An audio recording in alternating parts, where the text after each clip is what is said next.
I'm here at Mouratoglou Tennis Academy in Nice, France. I'm here to meet Patrick, but today he let me use the courts to be able to film my YouTube channel here. So here I am. On my last couple of videos, I've done forehands, I've done slices, like approach shots, volleys, serves too. One of the most requested videos right now is two-handed backhands, like how to hit the two-handed backhand more powerfully. I did a video like long time ago, a couple months ago, and I kind of started with that video. But the thing is, like, people are asking, do you use the left arm more or the right arm more for the backhand or two-handed backhand? So I'm going to try to clear that up today. This is a very difficult question to answer for a lot of different coaches. But if you watch a lot of YouTube and if you've been taught for the last 2 decades, most of the coaches want you to use your left arm for power on your two-handed backhand. So Nick Bollettieri also worked on this, and some of the other coaches, like top coaches, have you hit with like lefty forehands to hit better backhands. But that is somewhat true. It's not always the case. Like it doesn't always improve the two-handed backhand. And most of you who are watching this video are probably like, oh yeah, I've tried that before. So if you've tried that before, you probably know that it wasn't a huge help. So how do you add power to the two-handed backhand? So which arm is more dominant? It's more difficult to answer, just say, okay, it's left arm or the right arm. So I'm gonna try to break down when you use the right arm and when you use the left arm on the swing, the sequence of the swing. If you've watched my forehand videos, I like to talk about sequences, like which comes first, which power comes first, which arm comes first. So I'm gonna talk about it in sequence. So when you take the racket back, okay? When you take the racket back, which arm do you have to take the racket back with? I usually take it back, pull it back with the left arm, with the right arm slightly relaxed. But the thing is, that's on the take back phase. So on the take back, your left arm is pulling on the right or the racket to go here, and then your left arm dominant on that because you're using slightly more with the left arm.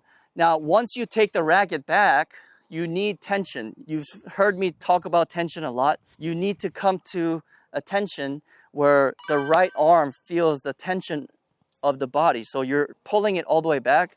And I don't know if the video of the one-handed backhand is up right now, but the thing is that elbow should be almost behind. It should go past the belly button to get the tension of the arm here and get that full turn. Now, most people think it's just a turn, but it's really to get the tension of the shoulders here to get that big power. So once you get that tension here, you want to pull with the right arm first.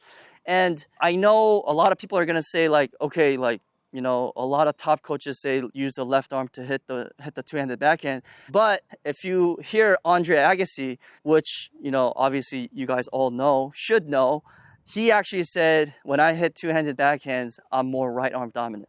So how are you gonna explain that? So this is how I'm gonna explain it. So the reason why people feel it differently is like they need to think differently as well. But the thing is, when you're pulling, when you're feeling that tension on that right arm, that's what causes the catapult action, just like the backhand, one-handed backhand. As soon as you release, as you use the catapult action, as you release that power, that left arm is pushed outward to get the full extension. And then once you go full extension, it goes back to the right arm. So it transfers from left arm to the right arm to the left arm and then right arm again. So it's a lot more complicated than you think, but it's actually really simple when you just swing at the racket, because if you swing the racket, you're basically trying to relax, but if you're trying to add power to it, you need to, like I said, you need to, there's a word that people were saying, like, I didn't want to say tight. What's the word? It's not tight. It's not firm. It's not solid, but stable. No, it was something like that. You're, not activating. What is it? Oh, it's like right on top of my head. It's right here. I don't know what it is. It's because I don't use that word a lot, but you guys are right. Like, it's that word. Wait, let me look it up. Thank you all for the comments. You're putting comments, like so many comments that I can't even reply to all of them. Thank you so much. I'd love to comment on all of them, but it's a lot. I just want to talk about these socks. Patrick Mouratoglou just gave us a shout out, and these socks are great for preventing toenail bruising and your blisters. So check these out at RTPTennis.com. If you don't have toenail bruising or if you don't have blisters, it's great because it makes you move faster. Your feet doesn't slide inside the shoes. So go ahead and check them out. Oh my God, I'm just wasting my SD card here. Engaged. Engaged.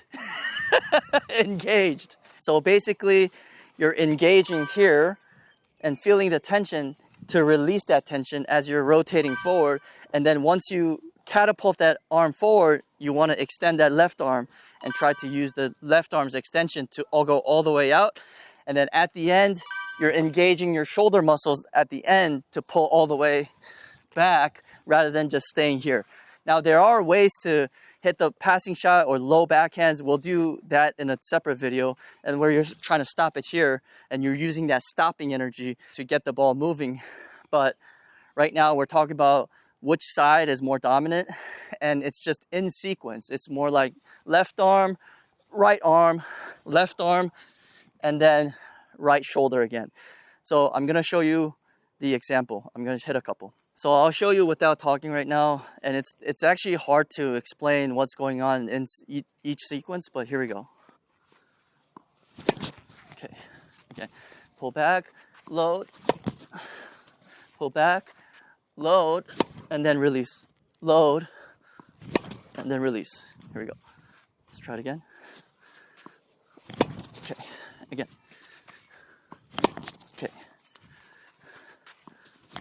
Okay. So if you want more power, you could go a little bit more with the right arm, but right now I'll go relaxed.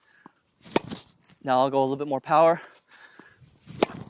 So you go here and you use the catapult action to throw the arm forward, and then the left arm extends, and then you pull again with that right shoulder.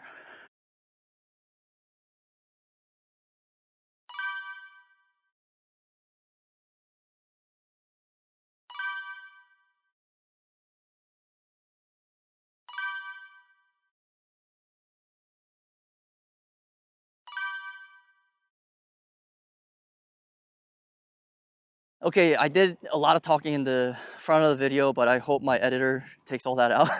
But what's important is the power shifts from one arm to the other. It doesn't stay in one arm. So yes, you need to extend your arm and use the left arm as you're coming through the ball, because you're throwing the racket with the right arm, right shoulder, and engaging that right shoulder, and then catapulting the whole arm or the racket, and then the left arm extends. And when players and coaches say left arm is more dominant, that's when they're talking about that particular sequence. You're trying to extend the arm with the left arm.